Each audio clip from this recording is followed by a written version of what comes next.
నమస్తే, మీరు చూస్తున్న అగ్నిస్. నేను మీ రామకృష్ణ. రాష్ట్రంలో ప్రభుత్వం పోయినంత మాత్రాన ఇంకా మనం చచ్చిపోలేదని, బతికే ఉన్నామంటూ Markapuram municipal vice chairman 1 Sheikh Ismail ఆవేదన వ్యక్తం చేశారు. రాష్ట్రంలో జగన్ ప్రభుత్వం పడిపోయిందని, అయితే మున్సిపల్ కౌన్సిలర్లు, చైర్మన్, వైస్ చైర్మన్ బతికే ఉన్నారని, అధికారులు ఇది గుర్తించాలంటూ ఆవేదన వ్యక్తం చేశారు. మార్కాపురం పురపాలక సంఘ సర్వసభ్య సమావేశం మున్సిపల్ కార్యాలయ ప్రాంగణంలో శనివారం నిర్వహించారు. ఈ సందర్భంగా వైస్ చైర్మన్ ఇస్మాయిల్ మాట్లాడుతూ, జనరల్ ఫండ్ నిధులు కూడా ఆపడం అధికారులకు మంచి పద్ధతి కాదన్నారు. ఎవరన్నా ఆపమని చెప్పారా అంటూ ప్రశ్నించారు. అధికారంలో లేమని చెప్పేసి ఇట్లా చేయడం పద్ధతి కాదన్నారు. మేము మున్సిపల్ కౌన్సిలర్గా, వైస్ చైర్మన్గా అధికారంలో ఉన్నామన్నారు. చైర్మన్, వైస్ చైర్మన్ పోస్టులు పోవచ్చాము, కానీ కౌన్సిలర్గా కొనసాగుతామన్న విషయాన్ని అధికారులు గుర్తుంచుకోవాలన్నారు. ఇప్పటికైనా జనరల్ ఫండ్ నిధులు విడుదల చేయాలని, చేసిన పనులకు నిధులు ఇవ్వకపోతే ఎలా అంటూ ప్రశ్నించారు. అధికారులు దీనిపై సమాధానం చెప్పాలంటే ఆయన ప్రశ్నించారు.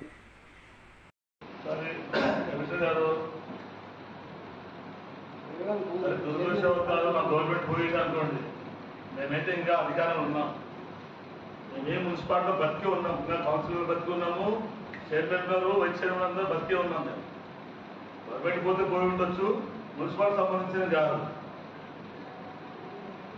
ఎందుకు చెప్తున్నానంటే, మీకు నేను ఎప్పుడు మాట్లాడలేదు, బాధ నుంచి మాట్లాడుతున్నాం. మేము ఇంకా బతికే ఉన్నాం, చైర్మన్లో, వైస్ చైర్మన్లో, కౌన్సిలర్లో అందరూ బతికే ఉన్నాము. నా గౌరవం మాకు ఇవ్వండి. గవర్నమెంట్ పోయినంత మాత్రం మేము వెళ్ళిపోలే.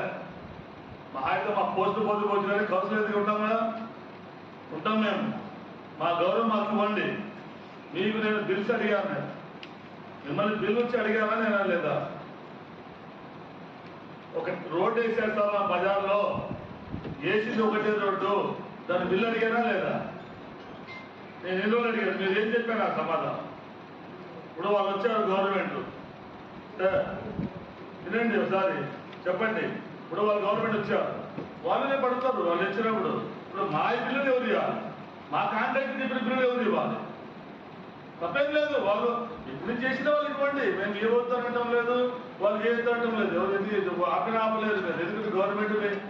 కానీ మేము ఇంకా బతికి ఉన్నాము, లైవ్లో ఉన్నాము. మా మాట కూడా ఆలోచించండి ఒకసారి, దయ ఉంచి. మీరు అందరు ఆఫీసర్లు చెప్తున్నా, నేను ఎప్పుడైనా మాట్లాడలేదు, ఆఫీసర్ల గురించి ఎప్పుడైనా మాట్లాడలేదు, మాట్లాడకూడదా?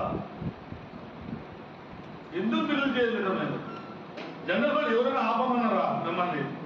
ఇప్పుడు పని చేయాలి, ఒకటి ఇతనే అడిగాడు 2 లక్షలు పని చేయమని, ఏ కాంట్రాక్ట్ ముందుకు వస్తున్నాడు? మీరు ఎందుకు బిల్లులు ఆపుతున్నారు? ఎవరైనా ఆపమని చెప్పారా?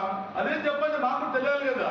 ఎట్లా మీరు మీటింగ్ పెట్టేది చెప్పరు మాకు, ఏం చెప్పేది చెప్పరు మాకు. కానీ ఇదని చెప్పండి. నేను అడిగింది ఒకటే, ఇప్పుడు దాకా ఎప్పుడు వచ్చి బిల్లు అడిగినాడు ఏంటి? ఎవరన్నా ఎవరో మీరే అక్కారంటే అడిగే కదా, ఫండ్స్ లేవు. నేను వచ్చి మేము బతుకులాడాను, మేము బంగపోయాను. ఎందుకంటే మేము బతుకులాడి అప్లోడ్ చేయించుకున్నాను. నేను ఫస్ట్ ప్రకారం చేస్తూ ఉన్నాం.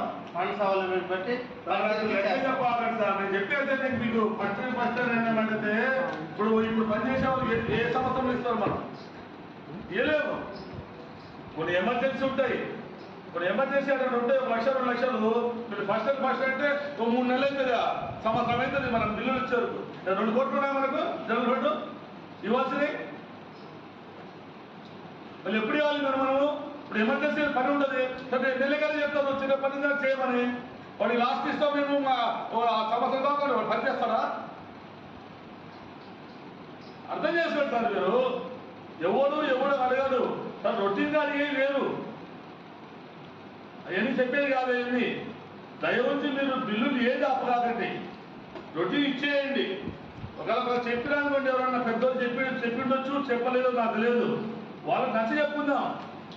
ఇప్పుడు అతనికి ఒక పని చెప్తారు సార్, రేపు బజార్లో పోతే 2 లక్షలు పని సబ్ చేయమంటారు. మీరు ఆ బిల్లు ఇస్తే మేము ఎందుకు ఒప్పుకుంటామని చెప్పాలా? మేము చెప్పాము, ఎందుకంటే మేము కాంట్రాక్టులు కాదు. మేము ఏదో బతుకులాడి పని చెప్పుకునే వాళ్ళం. మాకు 3 కాంట్రాక్ట్ దొరికిండ్రు. ఎవరు దొరికింది చెప్పండి? అవును, వాళ్ళ కాంట్రాక్ట్ పని చేయడు, వాళ్ళని పని చేసే డబ్బులు ఇప్పిస్తారు కదా. మీరేదో దయ్యం చేయాలి సార్, దయ్యం చెప్తలేదు. థ్యాంక్ యూ ఫర్ వాచింగ్ అగ్ని న్యూస్.